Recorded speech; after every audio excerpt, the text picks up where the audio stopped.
Bonjour à tous, je vous invite à vous abonner à cette chaîne, à aimer, à partager, à commenter ces vidéos, c'est très important. C'est une manière de nous soutenir. Merci à vous tous. Mais avant de nous tourner vers Driss Ghali, je me tourne vers notre partenaire du jour, Valentin Schirmer. Bonjour Valentin. Bonjour Clémence. Rédacteur en chef de l'Étudiant Livre et puis évidemment pilier également de Ligne Droite. Je sais que vous adorez quand je dis ça. Quelles sont les nouvelles de l'Étudiant Libre ? Eh bien, il y a un nouveau numéro qui est sorti sur le thème de l'argent, du rapport à l'argent, avec notamment un entretien de Guillaume Travers sur le rapport anthropologique du capitalisme, et puis tout un tas d'autres articles écrits par des gens plus jeunes et forcément moins brillants, mais en tout cas, voilà, je vous invite à l'acheter. Alors comment on fait pour on nous contacte sur Instagram, mais à partir du numéro prochain, d'ailleurs, on commence à le vendre sur Amazon en livraison, donc ce sera beaucoup plus simple de l'acheter, de vous le procurer. Ok, eh bien merci beaucoup Valentin Schirmer. On se tourne ensemble vers notre invité du jour, Driss Ghali.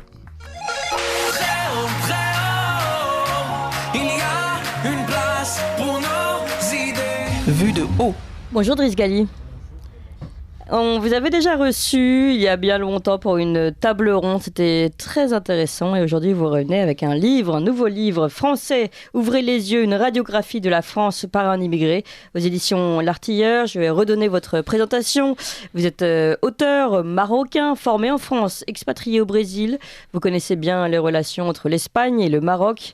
C'est un des sujets que vous avez traité d'ailleurs dans votre précédent essai, Mon père, le Maroc et moi, publié d'ailleurs chez L'Artilleur également. Oui. Et puis, vous êtes également auteur de la diversité au séparatisme. C'est un livre numérique qui traite de l'avenir de la société française, qui est disponible sur votre site web. Et donc, aujourd'hui, c'est ce livre-là, Français, ouvrez les yeux, une radiographie de la France par un immigré aux éditions L'Artilleur. Finalement, le thème est à peu près toujours le même, en tout cas des derniers, de la diversité au séparatisme, l'avenir de la société française, c'est un sujet qui vous intéresse beaucoup. Et vous le dites très bien à un moment donné, vous dites « je voudrais pas que ma deuxième patrie, elle aussi, s'effondre ». Alors on va parler justement de ce livre où vous parlez, dans votre introduction, vous présentez, on va dire, l'effondrement ou le risque d'effondrement de la société française par une forme de troisième révolution française. Là, vous dites qu'il y a eu 1789, 1968 et puis aujourd'hui. Oui, tout à fait. Et on n'est pas dans l'effondrement, on est dans la métamorphose. C'est oui, pire. C'est vrai, c'est ce que vous dites, exactement. L'effondrement, on peut toujours reconstruire. Les Japonais ont reconstruit après 1945. Les Allemands ont reconstruit après 1945. On est dans la métamorphose, dans le changement peut-être irréversible. Et c'est le cri c'est l'alerte que je lance. Vous dites finalement renoncement de la société à la puissance, au peuple, au génie français. Et le pire, c'est que finalement les Français, ce que vous craignez aujourd'hui, c'est que les Français ne s'en rendent même pas compte. Et que peut-être vous, un peu comme on le connaît avec les lettres persanes, l'œil étranger est censé voir peut-être mieux notre propre société. Finalement, vous pensez que vous pouvez nous aider finalement à ouvrir les yeux sur ces questions-là? Je vous le dois, je l'espère, parce que la France m'a beaucoup donné déjà une langue. C'est pas quand même la langue de... Même si la langue arabe classique, elle est magnifique, elle est aussi belle que le français, mais personne ne la parle dans le monde arabe, pour des raisons on peut revenir plus tard. Donc là, elle m'a donné de la langue, ma France m'a payé mes études. Et puis, le monde a besoin de la France. Comme il a besoin d'un Japon très fort, d'une Chine très forte. On ne fait pas de la suprématie française. Et puis... au-delà des lettres persanes, moi, l'image que j'ai utilisée à un moment donné dans le livre, c'est parfois on aime une femme à l'âge de 20 ans, et puis on la revoit à l'âge de 40 ans, et puis on dit « Ah, elle a beaucoup changé ». Avec qui elle s'est mariée, avec qui elle traîne. Et c'est l'image que j'ai de la France. Je me dis, mais c'est pas la femme que j'ai aimée. Mais il y a de beaux restes, et je l'aime encore. C'est pour ça que... D'accord. Bon, on va s'arrêter là dans la comparaison. Je vais vous citer, tiens, justement, dans votre introduction. Mon père m'a enseigné les valeurs françaises dans leur versant cartésien pour m'émanciper des dérives de ma culture d'origine, qui est elle a coulé, on va en parler, tel un navire mal avisé sur les hauts fonds de la corruption et de l'indiscipline. Autant dire que je ne peux pas me taire, car je ne peux pas laisser ma seconde famille disparaître comme si de rien n'était. Et puis, vous allez un petit peu plus loin, ces paroles forment un exercice où je n'ai que des coups à prendre. Ça, c'est intéressant également, à commencer par le risque d'être traité de fasciste, alors que je suis arabe, africain, musulman, pratiquant et adepte du métissage que je pratique au sein de mon propre couple. Vous croyez vraiment aujourd'hui qu'il n'y a vraiment que la parole d'un Marocain pour pouvoir dire les vérités à des Français ? J'entends souvent ça, ça doit être vrai. C'est quelle époque quand même, hein. On ne peut pas aimer son pays. C'est quelle époque quand même. C'est un des rares pays au monde où on n'a pas le droit d'être patriote. C'est très grave. Et c'est une punition presque divine. Vous ne méritez pas ça, parce que c'est quand même un calvaire de ne pas aimer son pays. Et d'avoir besoin d'un étranger pour vous dire, s'il vous plaît, ouvrez les yeux. S'il vous plaît, aimez votre pays. C'est grave. Et c'est vraiment le bilan de notre siècle, qui a commencé en 1918, après la Première Guerre mondiale peut-être, on a fait un siècle. C'est le bilan, c'est tout ça pour ça. On a chassé les Allemands en 44, 45, on a fait l'Europe, on a terminé la colonisation. Tout ça pour être colonisé, pour se métamorphoser. Bon. Mais il y a encore de l'espoir. On va parler d'ailleurs de la décolonisation et de l'Europe après. Oui, moi je vais continuer sur le même sujet. Alors, on a le droit d'être patriote comme en France pendant la Coupe du Monde. D'ailleurs, on avait battu le Maroc en demi-finale. Non, mais vous faites exprès. Pardon, je voulais juste revenir parce que est-ce qu'il n'y a pas aussi un paradoxe? Et d'ailleurs, vous y venez un peu à la fin de votre livre sur ce peuple qui finalement est autant responsable que ses élites. Mais à droite, on a aussi un paradoxe qui est que on adore critiquer vertement et forcément à raison certaines personnes d'extrême gauche qui sont adeptes de la censure, qui sont en plus qui sont pas forcément qui ont les cheveux d'une couleur un peu bizarre. Et donc en fait, on adore critiquer ces gens-là en les rabaissant. Et en même temps, on se plaint de ne plus pouvoir rien dire en se soumettant finalement à leur diktat. Est-ce qu'il n'y a pas aussi une responsabilité de gens qui... Parce qu'on ne peut plus rien dire, mais il suffit de le dire pour qu'on puisse dire à nouveau. Oui, l'image qui me vient à l'esprit, c'est les Brésiliens qui campent depuis 2 mois devant le quartier général de l'armée, devant les casernes depuis 2 mois, avec le maillot du pays, le maillot du foot. Là aussi, il y a le foot et le dernier espace, on n'est pas encore... Et ils disent on veut pas de Lula. Est-ce qu'ils ont raison ou tort? C'est pas le problème, c'est qu'ils assument l'amour de leur pays. Ici, nous avons beaucoup de gens soi-disant de droite. Il y a un peuple de droite, c'est sûr, mais c'est pas assumé. Alors que si je sors dans la rue maintenant et je dis à bas la France, j'ai du monde autour de moi et je passe éventuellement chez France Inter et tout. Mais si je dis vive la France, on va me dire oui, comment ça se fait, Pétain et tout.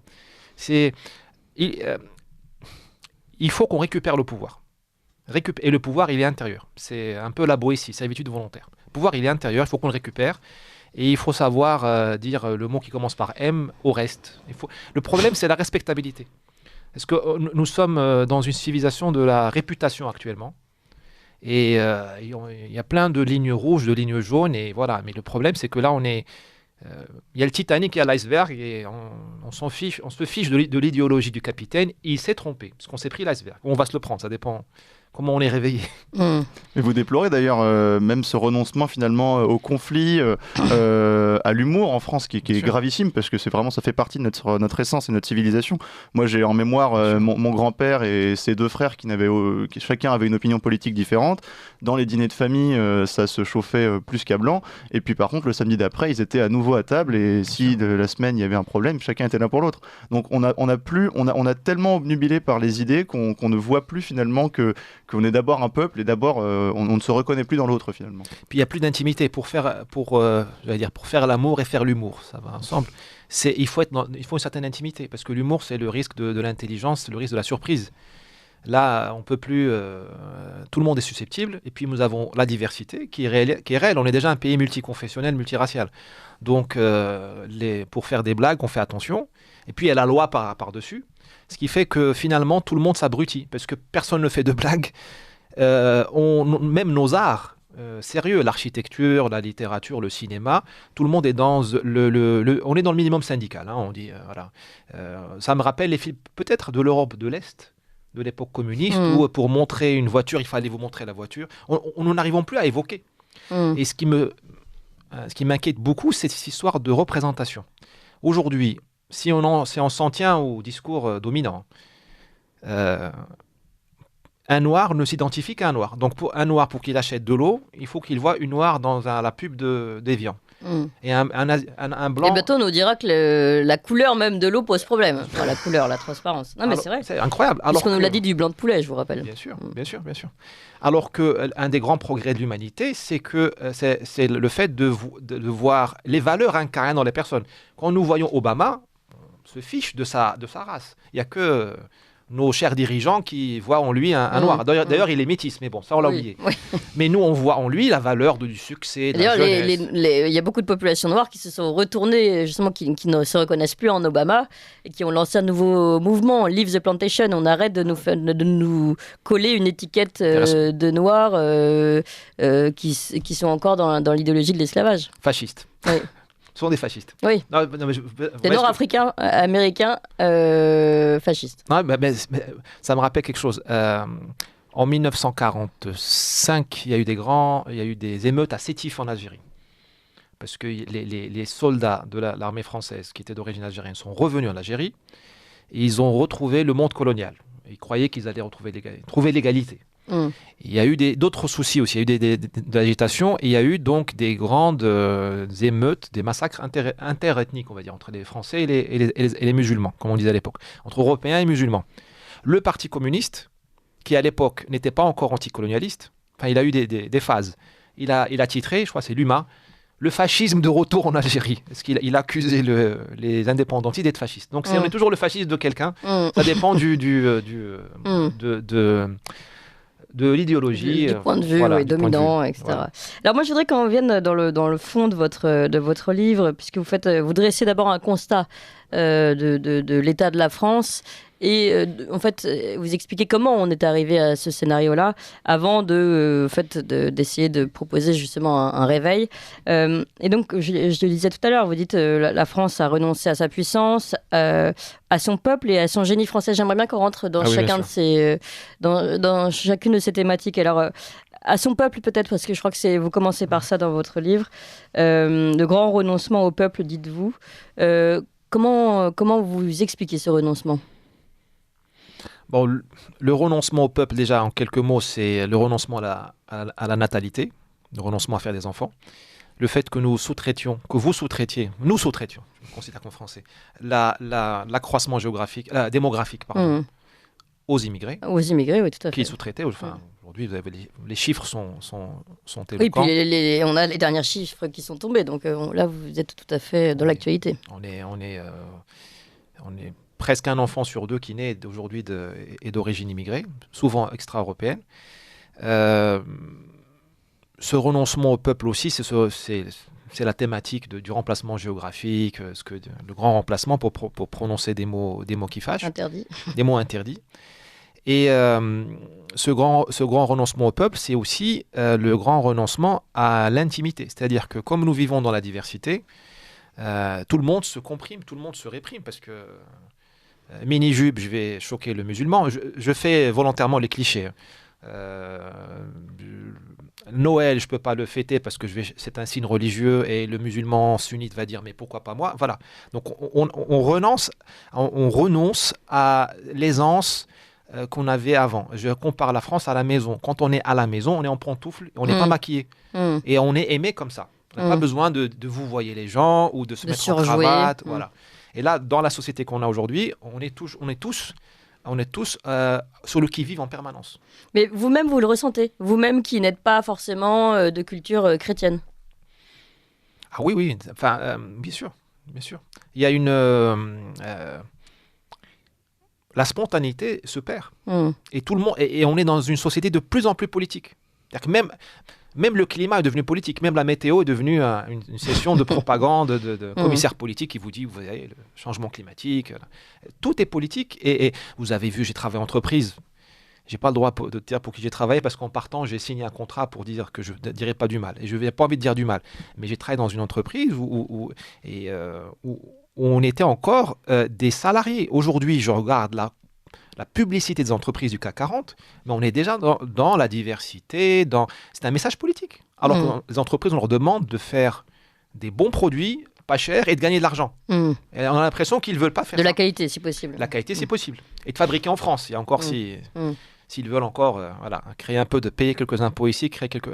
Et on est dans la spontanéité est réellement pourchassée.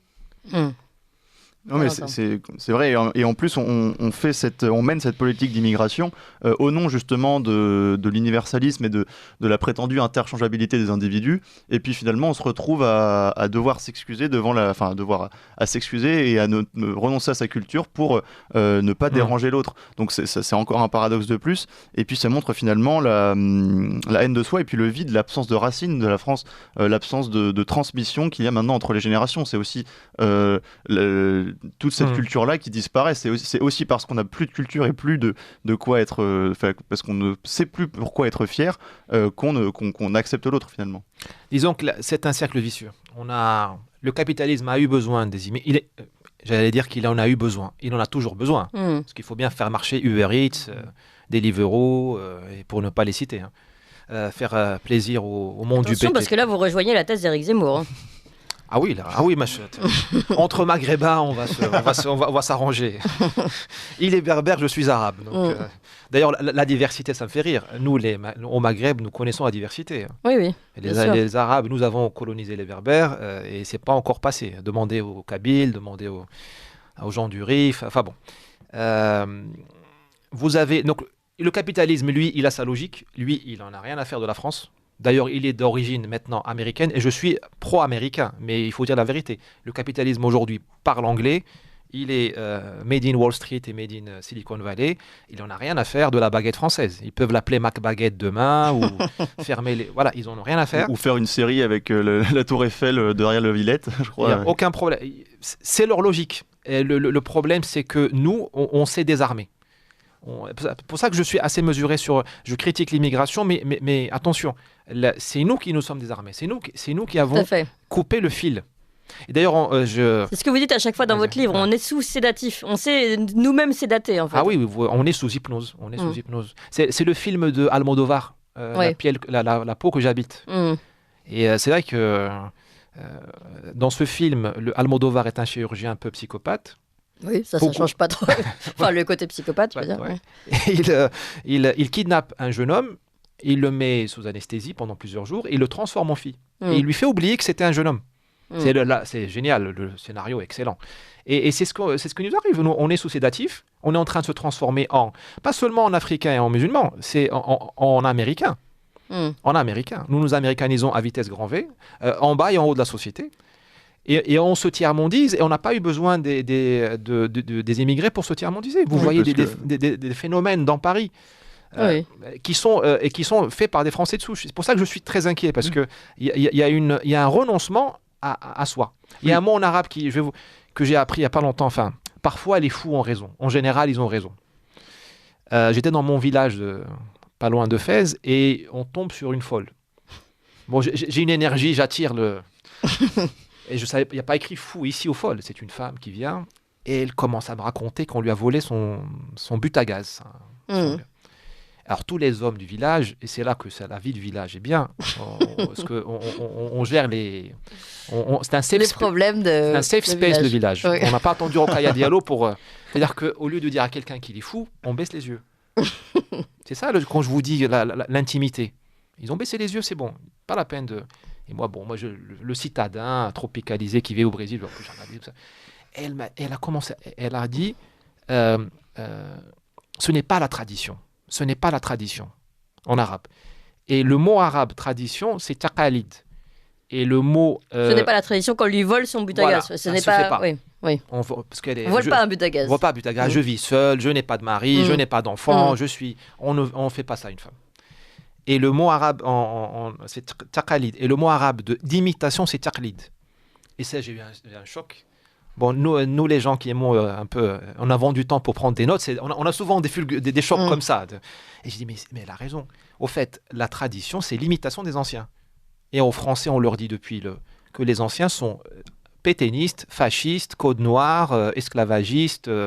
Voilà, ils ne les imitent plus. Et on se retrouve à imiter les Américains. Et puis vous racontez, oui, parce qu'on peut parler de la Seine-Saint-Denis à longueur de journée, mais avant la Seine-Saint-Denis, il y a aussi tous les Kimberley, les Jordan. Moi, je suis du Nord-Est, donc j'en ai connu un petit peu. Les prénoms. Et les prénoms, bien sûr, dans les prénoms. Et puis vous racontez aussi cette anecdote pour rentrer dans une entreprise, vous avez dû modéliser un village pour pour prouver vos compétences. Et on vous a demandé de retirer l'église au centre du village français. Ah oui, je me suis fait engueuler. Parce que ça faisait trop français. C'est laïque, ça se fait pas. Donc on a mis une agora participative. Qui est bien connue dans tous les villages de France. Résultat, nous construisons des mochetés, parce que tout ce que nous construisons récemment est moche. Parce qu'il n'est pas incarné. On peut critiquer l'Église, mais quand on critique, on s'appuie quand même. On prend appui. Et nous avons tous été embauchés. Et après cette simulation, et nous avons, comment dirais-je, je n'appelle pas un réveil religieux, parce que du temps des religions aussi, c'était pas la joie non plus. Mais au moins les religions, elles nous donnaient un accès aux émotions. Une transcendance. Une transcendance pour aller chercher Dieu, les anges et les démons. Et les démons, important. Et elle nous ouvrait les yeux sur des choses que la raison cartésienne nous fait complètement oublier. Parce que quand on est dans le monde religieux, même chamanique, tout ça, oui, on sait qu'il y a le mal. Là, aujourd'hui, nous avons une population qui a été rendue naïve, et tout ce qu'on lui dit, c'est le Père Noël. C'est-à-dire, on lui dit l'Europe, elle dit très bien. On lui dit l'OTAN, elle dit c'est la sécurité. On lui dit Internet, elle dit c'est la liberté. On lui dit Tinder, elle dit c'est l'amour, alors qu'on ne voit plus le côté. Et tout le monde a un côté sombre. Votre serviteur en premier, je veux dire. Mais on a complètement oublié ça. On voit le migrant, on dit la victime. Mais attendez, je suis désolé. Moi, j'ai de la famille qui a traversé la Méditerranée en bateau et rentré en effraction en Europe. C'est pas des victimes. En fait, c'est à la fois des victimes et à la fois des acteurs, parce qu'ils ont payé le passeur. Mais nous, on dit non, venez, c'est nous les fascistes qui ne voulons pas vous recevoir. Mais c'est parce que j'impute ça à l'oubli du monde religieux. C'est-à-dire que nous avons des gens extrêmement intelligents. Des valeurs, finalement. Des valeurs et une lucidité. Voilà. Parce ces gens sont profondément gentils. Je suis sûr que les gens de Human Rights Watch et de Ocean Viking sont profondément humanistes. Mais ils sont juste naïfs. Enfin, à mon avis, les grands chefs n'aiment pas la France. Ils font le grand remplacement, ils le savent. Mais les gens d'en bas, qui travaillent à Lampedusa à 5h du matin, ils croient qu'ils font le bien. Parce qu'ils croient qu'ils voient des anges. Il n'y a pas d'anges, on n'est pas au ciel. C'est quand même drôle. On a coupé l'église, mais on a installé le royaume du ciel, on l'a installé ici. Donc on croit qu'on est au paradis. On n'est pas au paradis. On est dans un enfer. Et Dieu, il va nous juger sur notre manière d'administrer ça, de gérer ça. Et là, en fait, on est en train de jouer au Monopoly à Las Vegas. En fait, le match n'est pas fini. Et j'ai l'impression que pour beaucoup de Français, le match est fini, la France est finie. On est au paradis, tout le monde est des gentils, et puis on va faire l'Europe, et puis les Américains nous adorent, et les Russes sont méchants. Alors ça, je veux absolument qu'on y revienne. Évidemment, on a encore un peu de temps après 9h sur l'OTAN. Votre analyse de l'Europe est très intéressante également. Juste pour finir, puisqu'il nous reste quelques minutes, restez sur le film d'Almodovar que vous citiez tout à l'heure, La piel qui habito, donc la peau que j'habite. Et ce personnage, ce jeune homme que vous décrivez, qui est sous sédatif, donc, et vous dites, il oublie qui il est, etc. C'est très intéressant parce que justement, il oublie aussi qu'il est homme. Et donc, il oublie aussi son côté viril. Oui. Et ça, c'est intéressant, ça revient à votre chapitre sur le grand oubli de la puissance, de la France. Ah oui, la puissance est un gros mot. Oui. Alors, on a le droit de tout dire, mais on n'a pas le droit d'être puissant. Mais quand on parle de puissance, c'est la puissance européenne. Hein. Vous avez M. Macron qui ne peut pas dire le mot puissance sans lui adjoindre l'Europe. Oui. Ou souveraineté sans dire Europe. Ou la défense Europe. Ou la puissance durable. Sinon, la puissance, c'est le désir. Le désir de la vie. Là, on ne désire plus la vie.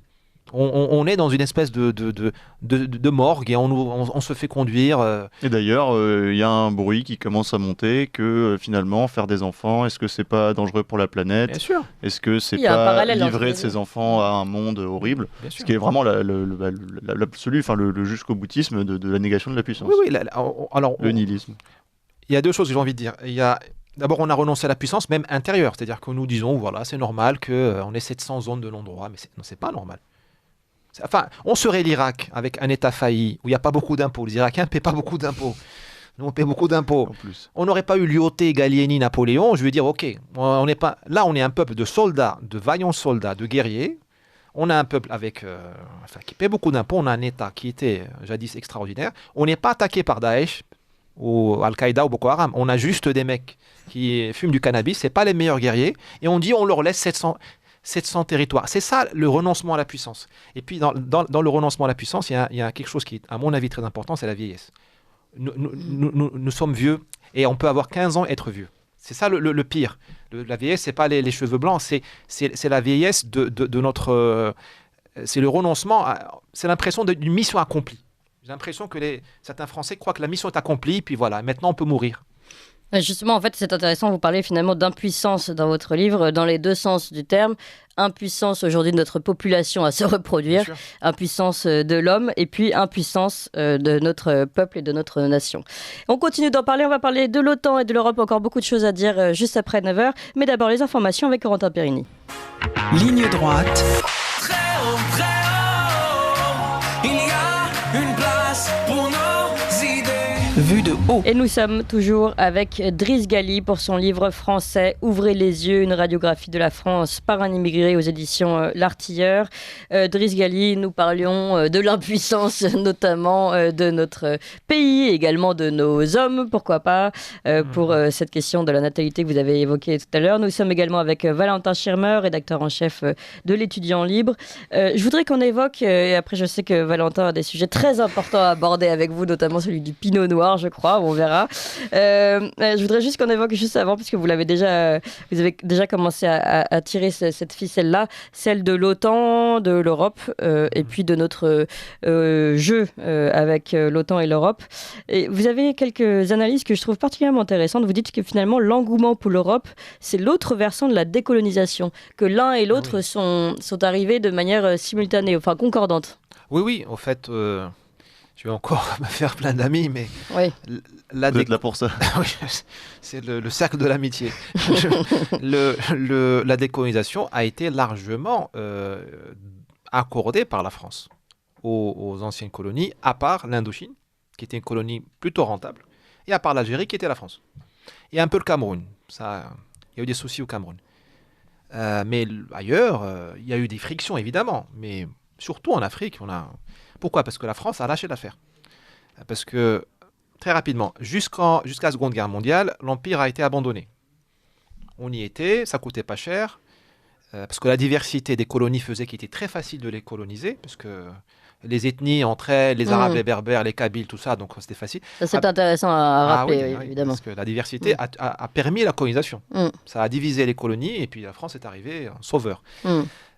Après 1945, la France reconnaissante, comme quoi ce peuple a quand même quelques traces de noblesse, reconnaissante de l'aide des tirailleurs et des goumiers, a dit on va mettre le paquet sur les colonies, on va les développer. Notamment en Algérie, on a mis un pognon de dingue, comme dirait M. Macron. Et quand on a vu avec M. De Gaulle, mais même avec la 4ème République, quand on a vu que ça coûtait très cher et que c'était la mer à boire, parce qu'il fallait toute la misère du monde, il fallait la réparer en quelques années, on s'est dit on va se replier sur l'Europe. Et parce qu'on s'est dit, on n'a rien à gagner là-dedans. Même le capitalisme français a vu que dans les marchés coloniaux, il n'y avait pas... il était déjà au maximum et tout le monde, le capitalisme français a voulu se replier sur l'Europe pour se collaborer avec les Allemands, les Belges, les Hollandais. Tout le monde jalousait les Belges et les Hollandais qui n'avaient pas de colonies, ou très peu de colonies, et qui étaient beaucoup plus innovants que la France. Et il y avait une idéologie à l'époque, on la retrouve dans la presse, qui disait il vaut mieux investir en France qu'aux Zambèzes, par exemple. Et donc on a dit, on a fermé les colonies et on a fait l'Europe. D'ailleurs, on a quitté l'Algérie en juillet 62 et on a fait le traité de l'Élysée, dont on a fêté l'anniversaire hier, en janvier 63, 6 mois plus tard. Et c'était, en fait, on s'est replié sur l'Europe pour y faire de l'argent, de la prospérité économique et de la puissance. C'était pas, on n'a pas battu en retraite. C'était un nouveau champ de puissance. C'est un retour un peu à Napoléon, mais sans les armes, juste pour le commerce et la science et tout ça. C'est pour ça que De Gaulle a marché dans l'idée de la communauté, de la construction européenne. Malheureusement, dès que De Gaulle est parti, on en a profité pour oublier la puissance. Pour oublier la puissance et transformer l'Europe en une castration de la puissance française. Et elle y arrive très bien. Et vous parlez notamment de l'OTAN oui. Dans cette idée de castration. Ah oui, on est... De Gaulle, il avait des défauts, mais au moins il savait ce qu'il faisait. Il a sorti les bases militaires américaines de France. Il y avait des bases militaires américaines à Toul, près à Nancy, dans Champagne, à Orléans. Il y avait même un gazoduc, on parle de gazoduc. Il y en avait un qui partait de l'Atlantique jusqu'à l'est de la France pour alimenter les bases américaines, en gaz et en pétrole. Il a dit, partez, je suis un pays indépendant. Le Maroc a fait pareil en 61, en 62. On ne peut pas être indépendant et être colonisé occupé par des militaires dans notre pays. Et là, qu'est-ce qu'on a fait? On accepte une espèce... C'est pas de la colonisation, parce que c'est... Un protectorat, vous dites. C'est un protectorat. C'est-à-dire que c'est une formule low cost. Les Américains, ils nous contrôlent, ils ne dépensent pas un centime. Quand la France a contrôlé l'Algérie, elle y a mis une fortune. Quand elle a contrôlé le Maroc, elle a mis une fortune parce qu'il faut mettre les soldats, il faut vacciner. Mais non seulement elle ne dépense pas un centime, mais même elle gagne de l'argent avec. On voit notamment avec la vente du gaz du GNL ou d'autres systèmes. On se fait dépecer. Ils nous ont pris Alstom, ils nous ont pris Excelia récemment, l'entreprise qui fait des radars, je crois, pour le Rafale. Ils nous ont pris les sous-marins quand même. C'est beau, un allié qui nous fait ça. Le parquet de New York a pris 9 milliards d'euros à la BNP du temps de Hollande. Moi, je serais président de la France, je ne paie jamais cette amende et qu'ils viennent me chercher. Pour le coup. Quel est cet allié qui vous prend 9 milliards d'euros à votre fleuron industriel et le pire, là je vais me faire encore beaucoup d'amis, les Américains nomment maintenant les ministres français et les intellectuels. Monsieur Papendiaï, pour moi, c'est un ministre américain de l'éducation. Puis quand ils ne sont pas nommés, ils sont influencés par McKinsey. Oui, voilà, j'ai oublié McKinsey, bien sûr. Tout à fait. Vous avez Monsieur Macron qui quand il parle anglais, il est dans un moment de jouissance. C'est pas normal. Il parle bien anglais d'ailleurs, mais c'est pas le but. Il faut que ces gens comprennent qu'il n'y a aucune gloire à être vassal. Il n'y a aucune gloire. Vous êtes un grand pays. On s'aligne sur le soft power de la Bulgarie. Oui, c'est vrai. C'est pas mal. Enfin, c'est pourquoi pas. Mais il ne faut pas demander des touristes à Paris. Les gens viennent en France pour voir les Français. Avec Hidalgo, c'est difficile parce que on voit plus grand chose. Et puis ils viennent voir même une vieille puissance, mais ils viennent voir la puissance. Ce qu'il faut comprendre, et même les immigrés, tout le monde aime la puissance. Personne n'aime la faiblesse, à part dans les films. Les gens aiment la puissance. Parce que la puissance, c'est la vie. Tout le monde aime la vie. La mort, les dépressifs, j'en ai été un. On aime côtoyer la mort, mais c'est pas ça. C'est pas. Donc on en arrive d'ailleurs à cette question des élites, puisque effectivement vous les dites incompétentes, vous les dites corrompues, et il y a ce cercle vicieux, puisque plus elles sont incompétentes, moins elles en ont conscience, et donc plus elles font preuve de mépris vis-à-vis du peuple. Donc on parlera du peuple ensuite, parce que vous n'êtes pas non plus très doux avec ce peuple, mais en tout cas il y a un problème déjà au niveau des élites, puisque non seulement elles sont incompétentes, mais en plus elles sont à la solde de puissances étrangères. Ah oui, et pas seulement les Américains, parce qu'à la limite, les Américains, c'est un grand pays, et puis c'est dommage qu'on ne copie pas les qualités américaines. Le désir de puissance, la virilité de l'armée, le désir de conquérir le monde. La langue anglaise. Si nous parlions français comme eux parlent anglais, peut-être que la francophonie serait... Le problème, c'est que nous sommes aussi les vassaux du Qatar. Il y a des pays du Maghreb qui ont une influence en France aujourd'hui, via l'immigration, via les ONG, via les imams, via les mosquées. La formation des jeunes, vous le rappelez également dans votre... Bien sûr, via les médias. Nous venons de fermer la radio Russia Today, mais on n'a pas fermé Al Jazeera. Ça veut dire qu'on ne peut pas fermer Al Jazeera. Parce que sinon, on va pas, nos millionnaires n'iront pas au Qatar ou à Dubaï, en Arabie, pour faire leur projet. On va vous dire que nous ne sommes pas en guerre contre eux. Alors qu'on est en guerre quasiment officiellement contre la Russie. Bien sûr. Mais le jour où les Russes exploseront le Bataclan, on en reparle. Voilà. Les amis du Qatar, je ne veux pas être trop clivant, mais les amis, ceux qui ont fait exploser des bombes, on sait ce que c'est. Vous avez qui vous envoie aujourd'hui des mineurs isolés qui terrorisent vos femmes et vos enfants? Ce n'est pas les Russes. C'est des pays du Maghreb. Ils sont déjà en guerre contre vous. Alors, ce n'est pas la guerre conventionnelle avec des bombes nucléaires, mais nous ne sommes pas en paix. Et d'ailleurs, des mineurs isolés ou même des délinquants qui ne pourraient jamais faire ce qu'ils font en France dans leur pays du Maghreb. Moi, j'ai en tête des Marocains qui nous expliquaient pendant les émeutes justement de la Coupe du Monde qu'au Maroc, ils se seraient déjà fait emprisonner, voire pire. D'ailleurs, ça s'est très bien passé au Maroc. Oui, alors, ça s'est bien passé parce que c'était un moment de joie. Même la défaite Ouais, enfin... Mais il insiste, hein. Pardon. Le foot, mais largement, me dépasse au-dessus. Ah mince, bon. Non, je pouvais tout essayer. Je frappe dans le vide. Non, ça sert à rien. Moi, De toute façon, vous avez joué contre la France. Le monsieur Regragui, le sélectionneur, est français. C'est vrai. Et il est né à Courbevoie. Donc la France a joué contre la France. Donc moi, Ou le Maroc a joué contre le Maroc, on sait pas. Ou le Maroc, ouais, contre la... Bon, vous ne m'emmènerez pas sur ce sujet. Non, mais je ne sais plus ce qu'on disait. Sur ces élites qui étaient vassales, et puis, pardon, je sais oui, pas. le problème des élites, les élites vont toujours nous décevoir, c'est normal, c'est un peu ce qu'elles... Le problème, c'est qu'elles mènent une guerre psychologique contre le peuple. À force de lui dire qu'il est pétainiste, fasciste, que l'homme français ne sert à rien, que même pour payer les retraites, on va amener un Malien ou un Somalien ou un Tchétchène, ça, c'est une attaque contre... On lui donne un coup de poing dans le ventre tous les jours. Ça, c'est pas sympa. Ça, c'est pas juste un crime. Monsieur Macron nous dit la colonisation en Algérie était un crime contre l'humanité. Je dis, mais messieurs, vous commettez un crime contre votre peuple. Vous êtes en train de le déprimer. Il vous a rien fait. C'est un peuple qui paie les impôts, qui est discipliné. Les Français veulent être tranquilles. Ils payent beaucoup d'impôts. Oui.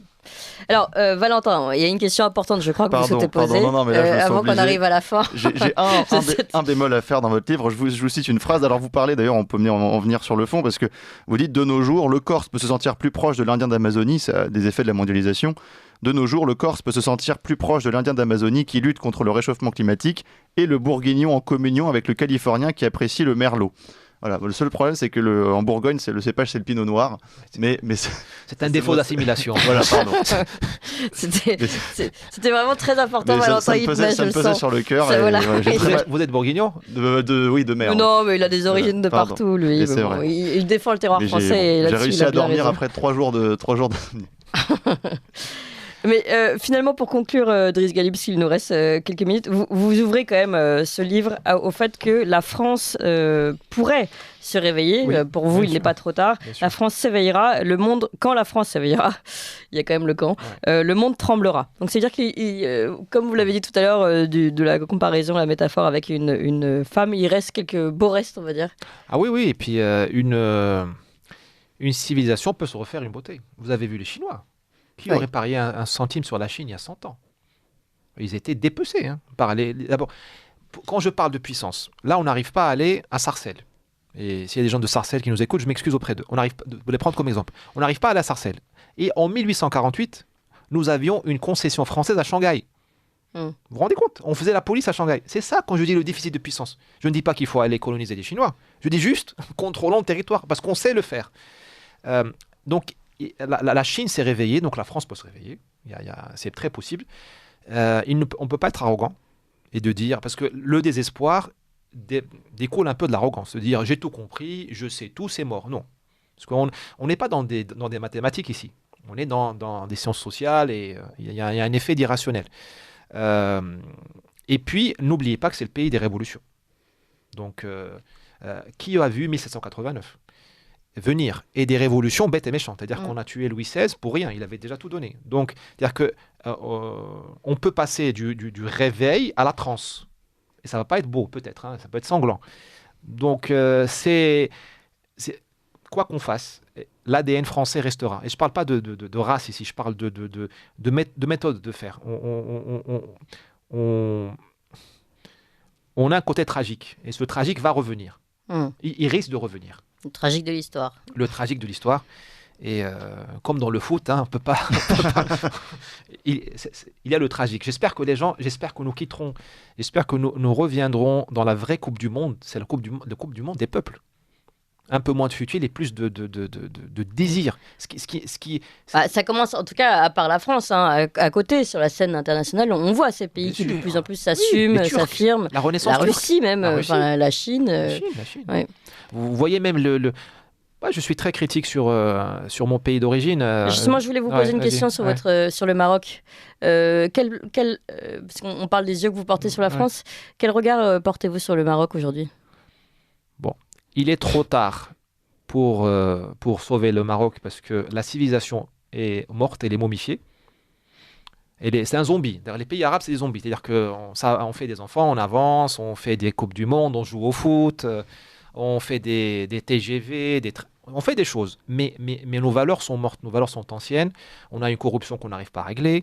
On ne s'occupe pas de la population, on a une ignorance, un illettrisme Et ça, c'est le Maroc, l'Algérie, la Tunisie, tous les pays arabes. À part un peu le Liban, la Syrie, que nous avons détruit, aussi la Syrie, sous le temps des socialistes, on a bombardé Damas. Et donc, c'est pour ça que je me bats, parce que le Maroc a besoin d'un miracle pour réveiller, pour rénover les valeurs. Au Maroc, vous pouvez changer le régime, vous pouvez mettre le dollar, vous pouvez mettre... ça ne bougera pas parce que l'homme, on l'a détruit par 500 ans ou 1000 ans de destruction. C'est pour ça, et je ne veux pas que vous vous métamorphosiez. Parce que nous, les Arabes, nous dominions, peut-être pas le monde, mais la Méditerranée. C'est quand même pas rien ce qu'on a fait en Inde, en Andalousie. C'est quoi le tourisme espagnol? C'est l'Espagne arabe. Oui. Et donc, mais nous étions un grand peuple. Regardez ce qu'on est devenu. On vient chez vous pour faire des ronds-points. Parce que nous avons... notre civilisation s'est effondrée. Donc seulement que moi je suis assez pessimiste sur le long terme, mais sur le court terme, bon, ça c'est... comment dirais-je, notre effondrement est derrière nous. Peut-être la catastrophe est déjà passée. Donc peut-être qu'il y aura des améliorations d'un point de vue macroéconomique, mais sur le fond, on n'a pas réussi à réformer l'être humain. Et vous voyez, toutes les politiques menées par le Maroc, les socialistes, les islamistes, les technocrates, le grand absent, c'est l'être humain. Et c'est pour ça que je suis en rogne contre M. Ndiaye et M. Blanquer et Mme Belkacem et les socialistes. Parce qu'ils sont en train de gâcher l'être humain français. Oui. Et ça, on ne peut pas... C'est trop tard parce que... Mais l'être humain tout court, peut-être, Driss Ghali, pour conclure, parce qu'on a l'impression qu'aujourd'hui, l'être humain disparaît. Et c'est peut-être aussi l'avènement de cette nouvelle forme de société numérique, capitaliste, algorithmique, voilà, où on n'est plus que des numéros parmi d'autres, en fait, et des flux de données. Merci beaucoup en tout cas Driss Ghali, c'était un très très beau discours que vous lancez ici aux Français. Français, ouvrez les yeux, une radiographie de la France par un immigré. C'est un très beau livre aux éditions L'Artilleur. Merci à vous Valentin Schirmer. Vous appréciez cette émission? Alors aidez Radio Courtoisie à en produire d'autres en indépendance totale. Rendez-vous sur soutenir.radiocourtoisie.fr. Merci d'avance.